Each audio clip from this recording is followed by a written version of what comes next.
कहानी एक समय की है जब युद्ध थम चुका था, मगर आत्मा अब भी चिल्ला रही थी। जब हस्तिनापुर की गद्दी तो पांडवों को मिल गई, मगर उनका चयन, उनका सुकून कहीं खो गया था। महाभारत का युद्ध समाप्त हो गया था, कौरवों का विनाश हो चुका था। पांडवों ने धर्म की रक्षा के लिए अपनों का ही संहार किया था। पर उस गद्दी पर बैठकर युधिष्ठिर ने पहली बार वो आंसू बहाए जो किसी राजा के नहीं, बल्कि एक टूटी आत्मा के थे। मैं राजा बन गया, लेकिन किस कीमत पर? उनकी आंखों में भीष्म पितामह का क्षणभंगुर जीवन, द्रोणाचार्य की टूटी देह, अभिमन्यु की दर्दनाक मृत्यु और सबसे ज्यादा कर्ण की सच्चाई बस गई थी। कर्ण मेरा अपना बड़ा भाई था। ये सच उन्हें अंदर सिखा रहा था। 36 वर्षों तक उन्होंने धर्मपूर्वक राज्य किया। द्रौपदी अब भी उनकी रानी थी, मगर उसकी आंखों में जीवन की वो चंचलता नहीं रही।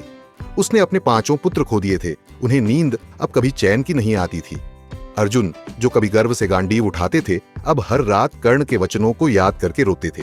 भीम, जो कभी ताकतवर थे, अब अकेले बैठकर गदा से खेलते रहते। और नकुल सहदेव, जो सबसे शांत और बुद्धिमान थे, अब केवल कर्तव्य निभा रहे थे। एक दिन एक संदेश आया, श्री कृष्ण अब इस लोक में नहीं है, और द्वारका, वो स्वर्ण नगरी, समुद्र में समा गई थी। इस समाचार ने जैसे पांडवों की आत्मा को ही झकझोर दिया। युधिष्ठिर ने तब कहा, अब समय आ गया है, अब इस जीवन से विदा लेने का समय आ गया है।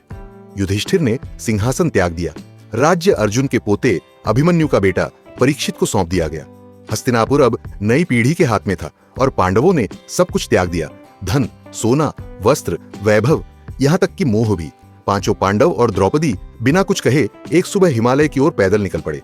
न कोई रथ था, न कोई सेवक, न कोई ऐश्वर्य, बस साथ था एक काला भूरा वफादार कुत्ता जो चुपचाप उनके पीछे पीछे चल रहा था। कई दिन बीत गए।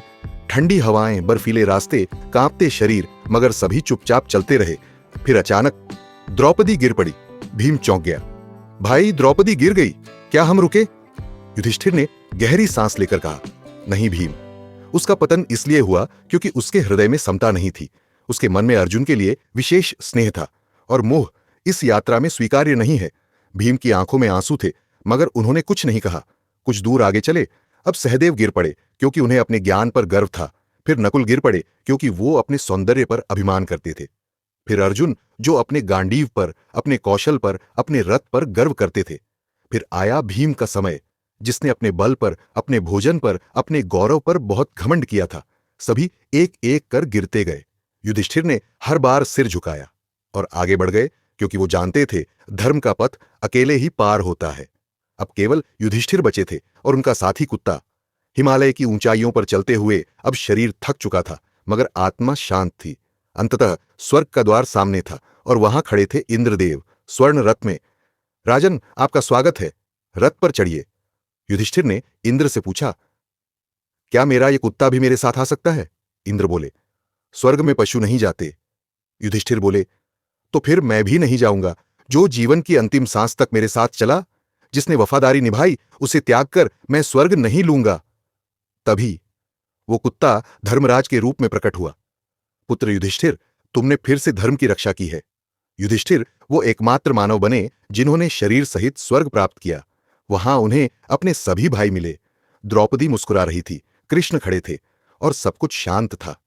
यह थी कहानी उन वीरों की जो जीते भी धर्म के लिए और त्यागा भी उसी धर्म के लिए। जहां हर कदम पर परीक्षा थी, मगर अंत में मोक्ष था, शांति थी और सच्चा स्वर्ग था। दी एंड। तो ये थी कहानी पांडवों की स्वर्ग यात्रा की। महाभारत के बाद जब उन्हें बेचैनी हुई, कुछ दिनों तक उन्होंने ये राज किया, मगर फिर भी उनको अपना अंतिम जीवन जो है स्वर्ग में ही बिताना था।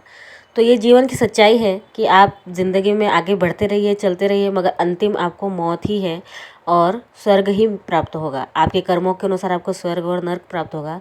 इसीलिए ज़िंदगी में चलते रहिए, बढ़ते रहिए, सोचिए कुछ अपने भविष्य के लिए। और बस मिलते हैं अगली कहानी में। धन्यवाद।